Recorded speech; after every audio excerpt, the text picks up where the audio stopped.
Muchísimas gracias a todo el equipo de Claravan Regio. La verdad es que es un honor estar aquí con ustedes el día de hoy. Gracias a todos los que están aquí. Como dijo Miriam, hoy vamos a hablar sobre inversiones y para más o menos identificar a todos los que están conectados, si han invertido, pónganme yo, para ver más o menos cuántos yo hay de quienes han invertido.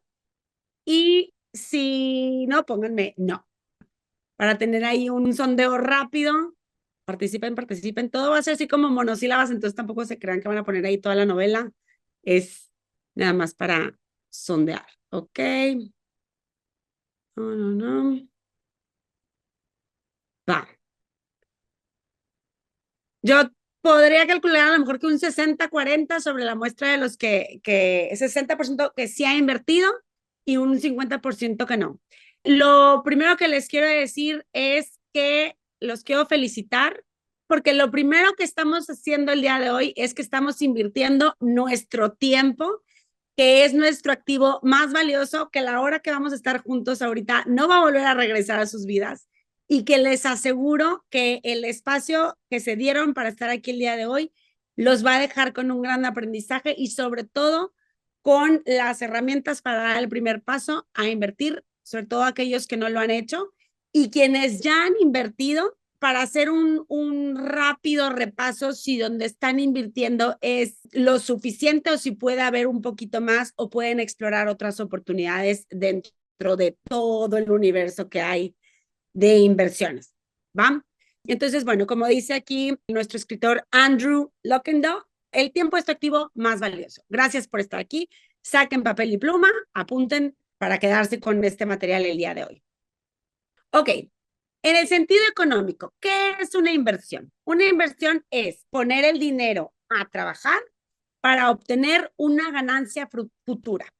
No es ir a Las Vegas, ponerle todo el rojo y ver qué me gano. No es, mi compadre me dijo que comprara criptomonedas o bitcoins y entonces voy a ir a ponerle todo eso. O no es dejar el dinero en un apartado. Invertir es esperar una ganancia futura. ¿Y qué variables tengo que conocer para poder tomar una decisión inteligente y sobre todo estudiada al momento de hacer esto? Pues lo primero es que tengas un objetivo claro. Como decía ahorita, Miriam, tengo más de 5 años haciendo coaching y tengo muchas personas que han pasado en sesiones conmigo uno a uno y muchas veces la pregunta que les hago es, ¿y para qué quieres invertir?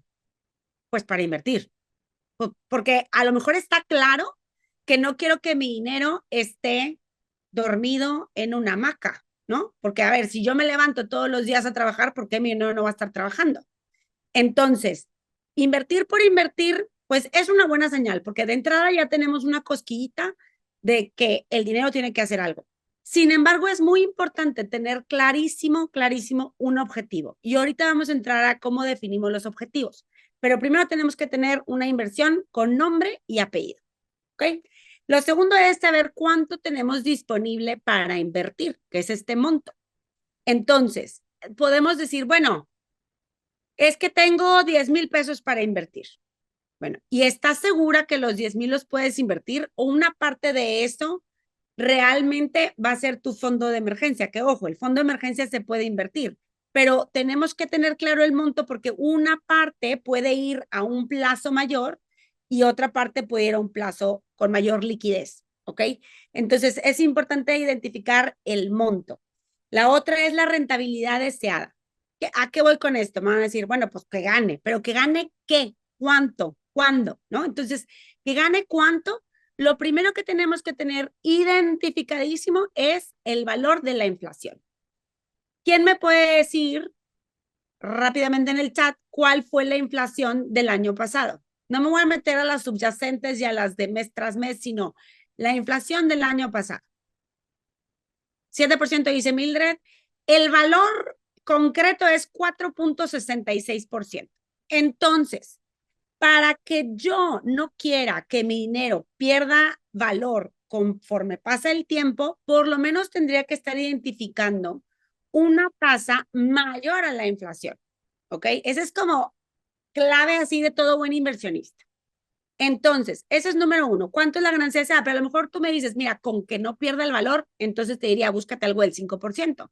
Pero si tú me dices, no, yo quiero que me dé o estoy evaluando entre la inversión A y la inversión B y una me da el 20% y la otra me da el 8%, habría que ver un segundo factor, que es el riesgo, y ahorita vamos a entrar a eso, pero hay que ver cuánto quieres ganar. Y la otra es la tolerancia al riesgo, que era lo que les decía, es qué tan bien puedo dormir sabiendo en dónde está mi dinero. Hace algunos años un coachee me dijo, no, es que yo tengo mi dinero en la bolsa de Israel. Y yo, ¿qué haces con tu dinero en la bolsa de Israel? Claro, el hombre era la comunidad judía, etcétera, etcétera, y entonces eso le hacía sentido, pero pues no se estaba portando bien el mercado.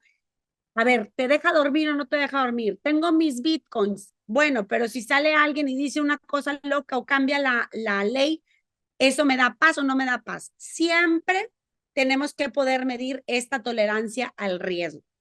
Y todos estos 4 puntos son muy importantes porque esos nos van a ir definiendo en dónde y para qué, etcétera, etcétera. Entonces vamos a ir desglosando todos estos términos ahorita, ¿va? Entonces, ¿cómo saber cuál me conviene? Ya decíamos que lo que le conviene al compadre no precisamente es lo que te conviene a ti. No porque tu mamá te diga, mijita, compra dólares antes de que suban, porque ya, o sea, mi mamá es de esas, mijita. Entonces, bueno, les tengo que decir que para saber qué me conviene hay que saber dos cosas súper importantes. Bueno, todo lo que vamos a hablar hoy es importante saberlo, pero lo primero que tenemos que saber es qué es el riesgo. O sea, esto que les decía que si me puedo dormir, no me puedo dormir, me deja tranquila. ¿Qué es el riesgo? El riesgo lo que te habla es de la estabilidad en donde vas a poner el dinero. No es lo mismo. Hablemos de NFTs, Non-Fungible Token. O sea, estos, no sé si han visto estos apes o estos como simios que luego tienen una gorra y como que un cigarrín y así, y luego los venden como carísimos. Eso es arte digital. Este arte digital se llaman NFTs.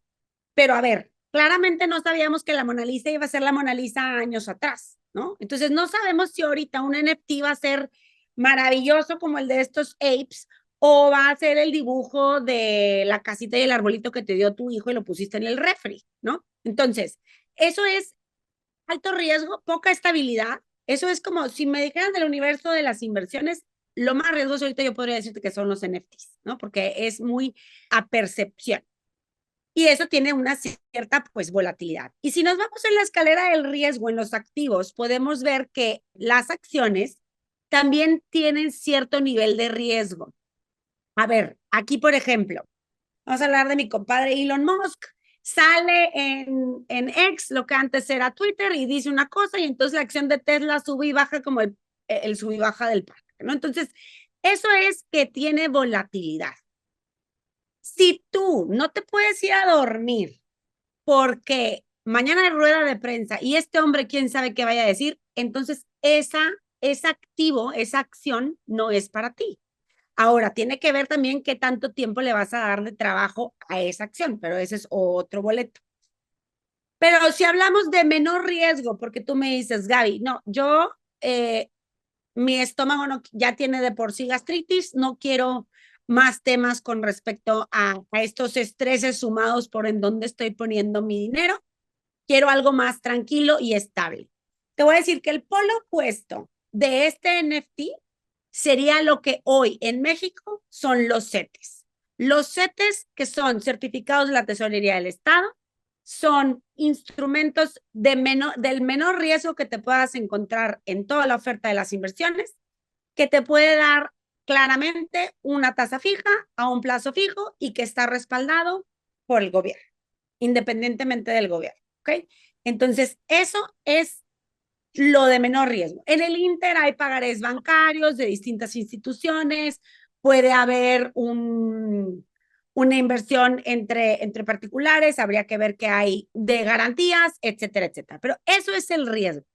Y el termómetro te lo puede decir el insomnio que te pueda dar si estás invirtiendo en un lugar que no te gusta, te puede dar la gastritis, o sea, todo eso está conectado con el qué tanto toleras tú el riesgo, ¿ok? Si te metes a cada rato como a los pizarrones en donde vemos estas velitas verdes y rojas, ya se las imaginarán, que dice cómo va la tendencia al mercado, no, o sea, necesitas paso, ¿va?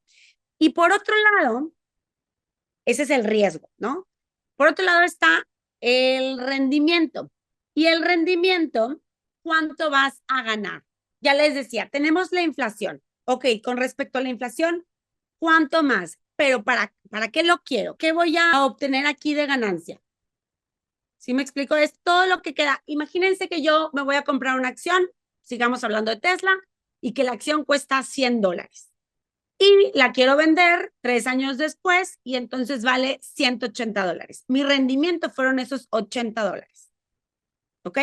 Entonces es cuánto gano después de lo que le invierto. Ahora, por ejemplo, el día de ayer estaba hablando con una emprendedora y estábamos sacando los costos unitarios, su precio de venta, cuánto estaba teniendo de utilidad.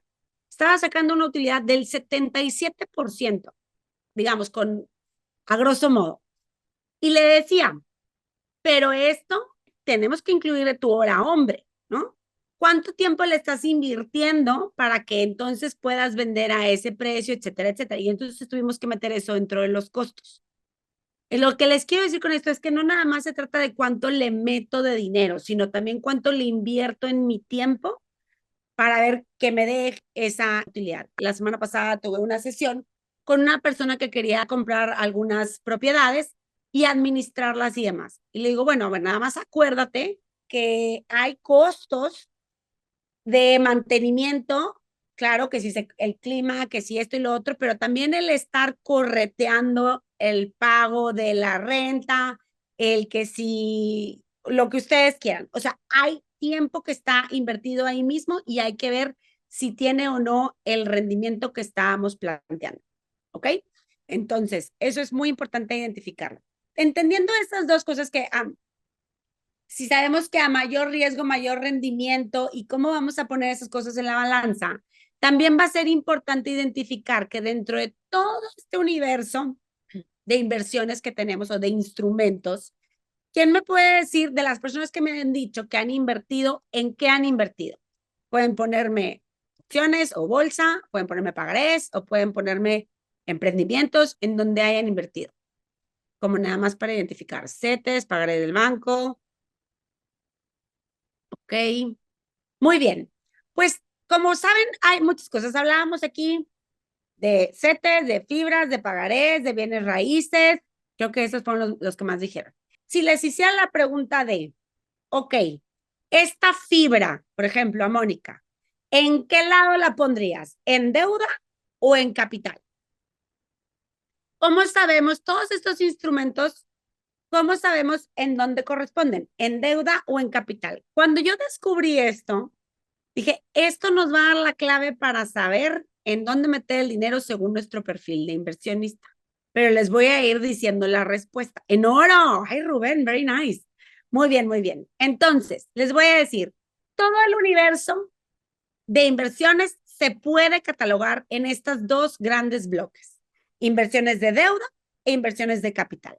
Las inversiones de deuda, el inversionista aporta un monto, se la da al solicitante, ¿no? En este caso podría ser el banco, si ya haces un pagaré bancario, aporta una cantidad y el banco se compromete a pagarte 8.50 a 28 días. Acuérdense siempre que las tasas que manejan los bancos y cualquier instrumento de inversión que te está proponiendo un rendimiento son tasas anuales para que luego puedan comparar peras con peras. Pero aquí te estás comprometiendo a dar una cantidad y en un cierto plazo con una tasa fija te va a regresar esa lana más un interés. Eso es una deuda. Por otro lado, tenemos las inversiones de capital, en donde lo que tú haces es que adquieres un título. Ya puede ser una acción, puede ser una escritura de una propiedad, puede ser un certificado del Indeval, como la de las fibras, puede ser diferentes cosas, pero adquieres un título, eres propietario de, ¿ok? Y la diferencia con la de la deuda, que tenías un plazo determinado, Con las de capital es indefinido. Entonces, tú decides cuándo vender tu partecita y tener el rendimiento de lo que ya hablábamos hace ratito, que haya ganado del día 1 al día X en donde tú quieras vender este título, ¿ok? Entonces, hablando, por ejemplo, de los instrumentos que me compartieron por aquí, les puedo decir, los pagarés son deuda, ¿ok? Tú le das 1,000 pesos a CETES Directo y CETES Directo se compromete a regresarte esos 1,000 más X del rendimiento, ¿va? Si tú vas y compras la acción de Tesla de $100 y la vendes en 3 años en 180, tuviste un 80% de rendimiento en 3 años, ¿ok? Esa es la diferencia. Ahora, hablamos, por ejemplo, de CETES, las fibras, ya dijimos que las fibras son inversión de capital. Los bienes raíces, por ejemplo, Rubén que invierte en bienes raíces. ¿Las bienes raíces son deuda o son capital? ¿Quién me puede contestar? Capital, muy correctamente. ¿Sabes que hay mucha gente que cree que en los bienes raíces, como reciben una renta, en teoría, ¿verdad? Mes tras mes, si están rentando el inmueble, entonces creerían que es una deuda porque pues hay un pago mensual, pero no es cierto. ¿Qué pasa si se incendia el edificio de al lado y entonces ya no puedes rentar tu local y entonces ya estás 5 meses con el local vacío? Verdaderamente no fue una inversión como estable, ¿no? Tiene un cierto nivel de riesgo y por eso, aparte de otras cosas, porque aparte va ganando una plusvalía, que es este cambio del valor del título en este tiempo, entonces por eso mismo es una inversión de capital. Entonces, en ese sentido, si por ejemplo hablamos de, bueno, por ahí me decía Silvia que ella invierte en GBM, el GBM puedes invertir en las dos, porque si tú compras o inviertes en bonos de X empresas, esos son deuda. Si inviertes en la acción de X empresa, entonces es capital. Además, hay que identificar muy bien aquí. Entonces, si yo ya conozco qué es el riesgo, ya conozco qué es el rendimiento y ya ubico que dentro de todo el universo de activos para invertir se dividen en estos dos grandes bloques, ahora, ¿cómo voy a saber yo en dónde voy a invertir? Lo primero que tenemos que saber es que existen 3 tipos de inversionistas y seguramente ya los han escuchado por ahí, pero algo que me he topado con el tiempo es que me dicen, es que no sé qué soy. Bueno, para empezar, el perfil de inversionista puede evolucionar. No siempre va a ser el mismo perfil. No es lo mismo cuando tienes 23 años, que no tienes criaturas que dependan de ti, vives en casa de tus papás tal vez, etcétera, etcétera. No es lo mismo a un señor joven que se acaba de casar, que entonces ya se embarazó y ya viene un bebé en camino, etcétera, etcétera. Mis papás que tienen casi 80, los perfiles de inversionista van cambiando con el tiempo. ¿Y cómo vamos a saber cuál es mi perfil de inversionista? Y les voy a hacer 5 preguntas que llévensela como de examen de conciencia si quieren. Pero la primera pregunta ahí les va, porque si respondemos a estas, vamos a saber más o menos por dónde nos inclinamos en cuestión del riesgo, ¿no? La primera pregunta es, ¿en qué etapa de mi vida estoy? Ya les decía, ¿no? O sea, me acabo de graduar, ya mis hijos están entrando a prepa y hay que pagar universidades, o, no, pues ya me aumentaron el sueldo porque ya salieron de carrera y entonces pues ya todo lo que pagaba la universidad lo puedo considerar como parte de mi ingreso o de mi nueva capacidad de ahorro e inversión. Entonces, es la primera pregunta. ¿En qué etapa de mi vida estoy? Mi vida personal. La segunda es, y esta, ojo, hay que contestarla con total honestidad, es, ¿tengo un presupuesto bajo control e ingresos constantes? Entonces, esa pregunta, el tema del control luego a la gente le hace como ruido, sobre todo a la gente que nos gusta la libertad y este tipo de cosas, pero sobre todo tener, a lo que me refiero con un presupuesto en control, es si sé cuánto gasto y si eso está por debajo de mis ingresos. porque luego hay mucha gente que gasta más de lo que gana. Entonces, a eso me refiero con tener la conciencia de en qué se va la lana y sobre todo si está por debajo de lo que gano, que no estoy generando deudas. ¿Ok? Esa es la pregunta número 2. La pregunta número 3, chan, chan, chan, chan, es algo que les dije hace ratito. ¿Cuento con un fondo de emergencia? Y ahí, por ejemplo, me han dicho, Gaby, pero ¿por qué te tiras al drama? Y súper fatalista el fondo de emergencia, pues no tienes que manifestar eso. No, a ver, si quieres, llámale fondo de paz, ¿no? Lo que quiero es que tengas un guardadito ahí, que ojo, también puede estar trabajando. No quiere decir que tengas que estar bajo el colchón, ni en tu apartado del banca móvil. Es, cuento con un fondo de emergencia. ¿Cuánto tengo que tener en mi fondo de emergencia?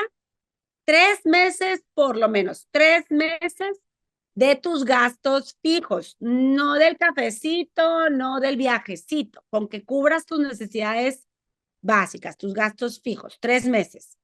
Ahora, si quisiéramos un fondo de emergencia, vamos a ponerlo plus one, ¿no? Ese fondo de emergencia plus one le podemos decir a estos 3 meses de gastos fijos más a lo que equivalga mi deducible de mi seguro de gastos médicos mayores. ¿Qué pasa? Si aparte de que me quedé sin chamba, me enfermé, entonces se me va a ir una parte de la lana del fondo de emergencia en el deducible. Entonces, por eso podría ser así este fondo de emergencia plus one, en donde agregamos estos pagos deducibles. Ahora, si dentro de la pregunta anterior donde le dije, ingresos constantes. Contestamos que no. Es decir, imagínense que seamos freelancers, emprendedores, empresarios, lo que ustedes quieran, pero que no tenemos una nómina quincena tras quincena. Entonces, ese fondo de emergencia tendría que ser el equivalente a 6 meses de gastos fijos por cubrir este tema de cualquier situación fuera de lo planeado, ¿no? Ahora, ok, no me voy a clavar mucho en el tema de fondo de emergencia, pero solo darles un tip. Si la respuesta a tengo un fondo de emergencia es no, que este sea su primer objetivo de inversión y lo pueden construir, y me consta porque he hecho esa mate, en 18 meses. En 18 meses ahorrando e invirtiendo cerca del 5% de sus ingresos, en 18 meses pueden tener esos 3 meses de gastos fijos como fondo de emergencia o fondo de paz. Y a partir del mes 19 empezamos ahora sí a hacer otro tipo de inversiones para mayor largo plazo o para otros objetivos. Pero si no tienen, ese tendría que ser desde mi punto de vista el primer objetivo. ¿Va?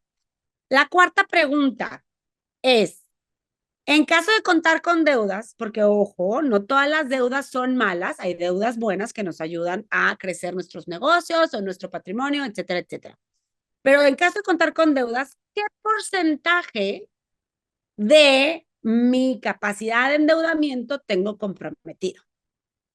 Y ese es otro concepto que estoy poniendo por aquí. Pero la capacidad de endeudamiento, si no se lo saben, les doy la fórmula mágica. Eso es para que cuando luego quieran decir meses sin intereses o voy a comprarme el carro a crédito o tal, la tengan ahí en un post-it y no se vayan a pasar de esta capacidad de endeudamiento. La fórmula es lo que yo gano, ¿ok? Menos lo que ahorro o invierto, en dado caso que si lo estés haciendo de forma recurrente, menos mis gastos fijos, nada más los fijos, de lo que me queda de ese remanente, que le podríamos decir a esos ingresos netos, si les queremos poner, sí, le sacamos el 40% a ese monto y esa es mi capacidad de endeudamiento. No, no se han movido porque estas son parte de las preguntas que hay que tomar en cuenta, pero muy buena observación. Ya voy para allá, Moni. Estos son conceptos que quiero nada más que queden claros para poder contestar estas preguntas adecuadamente, ¿va? Entonces, si mi capacidad de endeudamiento no la estoy rebasando, entonces tengo ahí una gran oportunidad para poder estar ahorrando e invirtiendo más de lo que yo creía, ¿ok? Y la quinta y última pregunta, y con eso vamos a poder decir para dónde cargar la balanza en cuestión de apetito de riesgo. Es, ¿Prefieres ganarlo más o perderlo menos? Y esta pregunta la hice, hubo una sesión que me invitaron, estuvo muy padre. Era una familia y entonces las tías se organizaron y entonces eran como 4 tías y como 6 primas, ¿no? O sea, primas jóvenes, tal. Y les hice esta pregunta y haz de cuenta que parecía como pregunta dirigida por generación. Y les hago este comentario porque, ojo, no siempre tiene que ser así. Entonces, las señoras de esa reunión me contestaron, perderlo menos. Y las chavas de esa reunión me dijeron, ganarlo más. Y podríamos pensar que esto va asociado a nuestra edad y no necesariamente tiene que ser así. Lo que pasa es que nuestras mamás o nuestras tías han pasado por crisis económicas en el país que las tiene como con una, digamos, sensibilidad del riesgo un poco más alta que la de las chavas. Pero no quiere decir que vaya asociado, porque también podemos ver a una persona adulta que tiene ya su fondo de emergencia, sus hijos ya los salieron de la universidad, que te dice ganarlo más, porque lo que ya tiene ya lo tiene invertido, ya está bien diversificado, etcétera, etcétera. Entonces, habrá que ver cómo contestamos nosotros a esta pregunta, ¿va? Y entonces, ahora sí, podemos decir qué perfil soy. ¿Soy conservador? Si contesté perderlo menos, soy conservador. Si contesté ganarlo más, soy de alto riesgo. Y si estás en el balancín, así como que sí me gusta ganar, pero no me gusta perder, pero entonces eres de perfil de inversionista moderado, ¿ok? Entonces, por lo general, los conservadores quieren invertir a un mayor plazo. Plazo es el tiempo en el que podemos poner nuestro dinero a trabajar. 20 años, pueden ser 20 años. Los moderados es más de mediano a largo plazo. Y los de alto riesgo, pues digamos que tienen inversiones a corto, mediano, a largo. ¿Qué es corto, qué es mediano, qué es largo? Normalmente corto plazo es abajo de 3 años. No hay una regla definida como tal, porque pues varía según los libros y según el autor, pero podríamos decir que de 3 años hacia 7 días o liquidez diaria es corto plazo. Si nos vamos de 3 años a 10 años, podemos estar hablando de un mediano plazo, de 3 a 7, 10 máximo. Arriba de 10 años ya es largo plazo, ¿ok? Entonces, habiendo respondido a estas 5 preguntas y pudiendo ponernos posicionar, vamos a poder tener claridad de qué perfil de inversionista soy. Y si me regresara la slide de capital y deuda, los conservadores tendrían 80% o si no es que el 100% en deuda. Ellos van a querer tasas fijas, tasas fijos, fírmale el contrato y asegura que me vas a dar el dinero, ¿no? Y por otro lado, tenemos a los de alto riesgo, que a mí me gusta pensar como en este término de los jóvenes que no sé si lo han escuchado, que es YOLO, ¿no? De You Only Live Once. Y entonces lo que significa es, pues mira, si lo pierdo no pasa nada, ¿no? O sea, al final del día no es como que se va a quedar sin comer la criatura porque no hay criatura, ¿no? O estoy tan abundante en luna que tengo todo súper colocado que esta nueva inversión la puedo poner en algo de alto riesgo. Y me puedo dar el lujo de comprar un NFT o unas criptomonedas o lo que sea. Ahora, no quiere decir que estés peleado con A o B, te digo, puede ser moderado. Yo les puedo decir, mi portafolio es un 60-40, 60 de alto riesgo, 40 de deuda, o sea, 60 capital, 40 deuda. Claro que de dentro de este capital y deuda habrá que ver qué hay detrás. Y les voy a poner un ejemplo súper claro. Imagínense que yo tengo un primo que es muy emprendedor. Y entonces, no sé si la mayoría están por aquí en Monterrey, pero ubicamos todos la uni, ¿no? Está aquí en la uni, vamos a poner ahí la uni. Y entonces, mi primo emprendedor me dice, Gaby, necesito que me prestes 50,000 pesos porque voy a comprar un carrito y voy a poner un carrito de hot dogs afuera de la uni.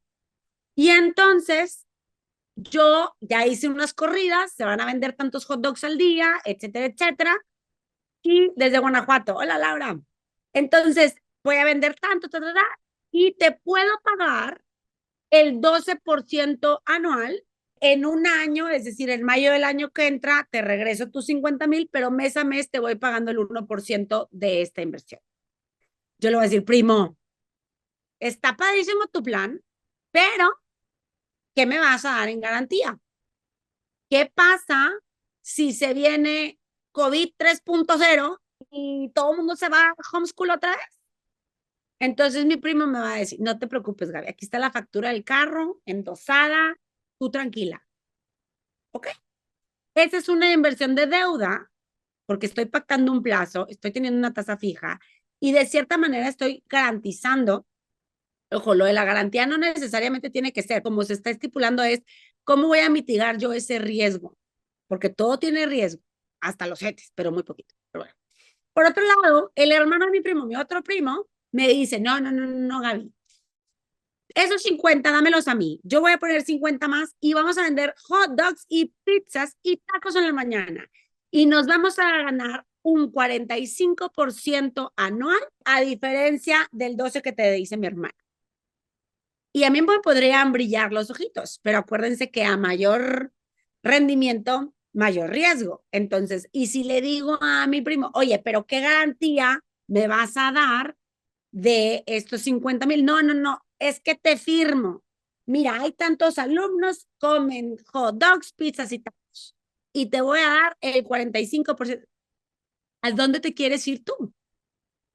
A, al 12% con una cierta garantía o a una proyección con un posible rendimiento del 45%. Entonces, a eso, no porque sea capital o no porque sea deuda, quiere decir que vaya, hay que ver qué hay detrás de. No es lo mismo invertir en una institución que no está regulada, que te están pidiendo lana, porque entonces ellos lo van a meter a la bolsa, etcétera, etcétera, a invertir en un banco que está regulado por la CNBB, etcétera, etcétera. Entonces, son cosas que tenemos que evaluar y considerar antes de tomar cualquier decisión. ¿Va? Ahora, como les decía, algo sumamente importante es que no hay que invertir por invertir, porque la tentación es muy cañona, muy cañona. Y puede ser muy fácil que nos atraviese algo que no teníamos planeado y que entonces decidamos agarrar un tajo de esa inversión. ¿Y cómo voy a definir mi objetivo? Hay una técnica que se llama Metas SMART, que por sus siglas en inglés las podemos definir como S de específicas, specific, medibles, alcanzables, relevantes y a un definido tiempo. Ok. Sí, Emilia, estoy de acuerdísimo contigo. Una proyección no es, no es para definir una inversión. Muy bien. Entonces, volviendo al objetivo, ¿qué puede ser tan choncho y pesado que me impacte para que soy mamá? Tengo un hijo de 10 años y a lo mejor en 8 años, si Dios quiere, la criatura va a estar entrando a la universidad. Entonces, ¿cuál puede ser mi objetivo específico? Puedo poner tener dinero suficiente para que Mateo entre a la universidad tal, y poder tener el dinero para poderlo inscribir, etcétera, etcétera. Entonces, medible. Yo ya estoy poniendo que es en 8 años. ¿Ok? Eso quiere decir X número de meses, o sea, voy a tener que poder hacer una aportación a mi inversión de forma recurrente para que pueda yo llegar a ese objetivo. ¿Es medible? Sí es medible, porque entonces yo ya sé, vamos a suponer que voy a necesitar 1,000,000 para dentro de 8 años, poniendo un número random, ¿verdad? Entonces, ese número, si yo lo divido entre 8 años, tengo que ahorrar al año 125,000 pesos. Y si yo lo divido entre 12 meses, tengo que ahorrar 10,400 pesos al mes. Entonces, ¿es medible? Sí, es medible porque yo puedo llevar un tracking y decir, bueno, ya tengo 20,000, pues llevo X porcentaje de mi 1,000,000, ¿no? Alcanzable, es alcanzable, vamos a suponer que yo gano 50. Ok, de los 50, yo puedo poner un 20% de mi ingreso para esa inversión. Sí, sí es alcanzable o no, porque fíjate que mis gastos fijos, entonces no es alcanzable. ¿Cómo le hago para que sea alcanzable? Tengo que ajustar algunos gastos, tengo que extender el plazo, ¿no? Entonces es importante que sea algo alcanzable, porque si no vas a tirar la toalla al segundo mes y no te vas a comprometer con tu objetivo, ¿ok? La otra es que sea relevante. ¿Es relevante para mí que mi hijo entre a la universidad? Sí, muy relevante. Y un tiempo, sí, ya lo dijimos que en 8 años. Entonces, algo sumamente importante es que eso impacte en tu vida personal, profesional, que tenga una cierta satisfacción en ti. El otro día ponía un ejemplo muy, vamos a decir, muy banal, pero imagínense que yo diga, para mis 50 me quiero comprar una bolsa Louis Vuitton, vamos a ponerlo por ejemplo, y cuesta la bolsa 80,000 pesos. Ok, faltan 10 años para que yo cumpla 50. La meta específica está, es medible, sí, es alcanzable, por supuesto. ¿Es relevante? ¿Realmente relevante? No. Entonces, no, no es un buen objetivo para que tú inviertas, la verdad. Digo, es muy mi criterio y es un ejemplo muy banal. Hay quienes a eso le pueda representar mucho, para mí no es relevante. Les puedo poner el objetivo de otra de mis coaches. Oye, quiero llevarme a todos mis nietos a Disney cuando mi nieto, el más chiquito, cumpla 10. Ok, ¿cuánto falta para eso? 4 años. Ok, entonces, ¿cuánto cuesta ahorita el boleto de Disney? No, pues tanto. ¿Es relevante? Claro. La abuela quiere llevar a toda la Disney. Entonces, sí se vale. Solo hay que poderlo poner que cumpla cada variable de este MetaSmart para que entonces la interiorices y la puedas luego poner en una tablita. Es muy padre luego ponerla, la pueden descargar de mi página si quieren. Hay una tablita en donde tú puedes poner todas tus metas. Oye, que el Disney con los nietos, que la Universidad de la Criatura, que dar el enganche para comprar un DEPA en preventa, que taca, taca. Puedes ponerlo en una lista y puedes ponerle plazos, tiempos, en qué instrumento vas a invertir según la meta. Porque claro, no es lo mismo que quieras invertir en un bien raíz para que luego lo vendas. No es tan líquido, no es tan fácil de tangibilizar eso para luego cristalizarlo en otra cosa. Por eso es muy importante la claridad de los objetivos. Y sobre todo, es dejar un fondo líquido más bien raíces en arrendamiento a mis hijas. ¡Qué padre, Miguel Ángel! Lo tienes clarísimo, clarísimo. Ahora, enlista todas las tareas. Bueno, les voy a leer para los que no leyeron. Dice, mi objetivo es dejar un fondo líquido más bienes raíces en arrendamiento a mis hijas. Y si te cuento un poquito más, Miguel Ángel, yo te diría, ¿por qué no investigar fibras privadas en donde tú lo que les dejas es el equivalente a metros cuadrados y que no se tengan que pelear con que si quieren vender o no vender, que si la escritura, luego hay casas abandonadas porque los hijos no se ponen de acuerdo y eso es muy triste. Entonces, hay instrumentos en la forma en la que puedas hacer eso y pues les van a estar generando flujos y ya ni siquiera se tienen que preocupar por. Te felicito, Miguel Ángel, súper buen objetivo. Sobre el riesgo, si CETES es de bajo riesgo, ¿ante qué situación se ve afectada? Bueno, si no, ahorita me regreso a pero para ir cerrando el tema, en esta tablita que les decía, donde pueden poner todos sus objetivos, es importante que le pongamos a cada uno un instrumento o puede ser un objetivo esté invertido o se vaya a lograr con 3 distintos instrumentos de inversión. A lo mejor tú quieres, por una parte, seguridad y puedes tener una parte tal vez en bienes raíces y otra parte del patrimonio ponerla en el mercado de valores o en acciones. Pueden ser ETFs, que a mí me encantan, que esos son Exchange Trade Funds, y yo les digo que son como combos de acciones. Tú vas al Carl Jr. y quieres la papa, las hamburguesas y el refresco. Bueno, acá tú quieres Apple, Microsoft, todas las que se puedan, se me fueron todos los nombres, pero bueno, todas las de tecnología. Bueno, pues cómprate un ETF QQQ que replica el índice del Nasdaq y ya estás diversificada en un instante. Ya no importa si Elon Musk sale y dice una cosa porque el otro ya está sacando el nuevo software y el QQQ se va a mantener porque la industria es relevante hasta cierto punto. Entonces, es súper importante que diversifiquemos. Acuérdense de no poner todos los huevos en la misma canasta. Yo el otro día me quedé pensando en esta frase y yo decía, mamá, ¿de dónde viene esta frase? Y entonces me dice, pues no sé, tal, no me acuerdo si me la explicó o no, pero yo me la imaginé así. Imagínate en la época del rancho, así ya sabes, o sea, la tierra, perdón, las calles con tierra empedregadas un poco y manda la criatura, mijito, trae los huevos para el desayuno y entonces ahí va en la bicicleta y entonces pues se atravesó la piedra, se le cayeron y se rompieron todos los huevos porque estaban todos en la canasta, ¿no? Entonces, ha pasado de todo. Hace recientemente en Monterrey tuvimos una noticia de un fondo de estos, pues se hicieron los perdedizos y se llevaron la lana de mucha gente. Hay que evaluar muy bien y no poner los huevos en la misma canasta, hay que diversificar, hay que poner ciertas cosas. Podemos diversificar por zonas geográficas, sobre todo ahorita que la política todo el tema macro, pues está como, la agenda política está un poco complicada, entonces no podemos decir, sí, todo México es súper seguro, no, todo Estados Unidos, no, a donde voltees hay caos, entonces yo te diría, diversifica, ¿no? Diversifica en moneda, diversifica en plazos, en instrumentos, en zonas geográficas.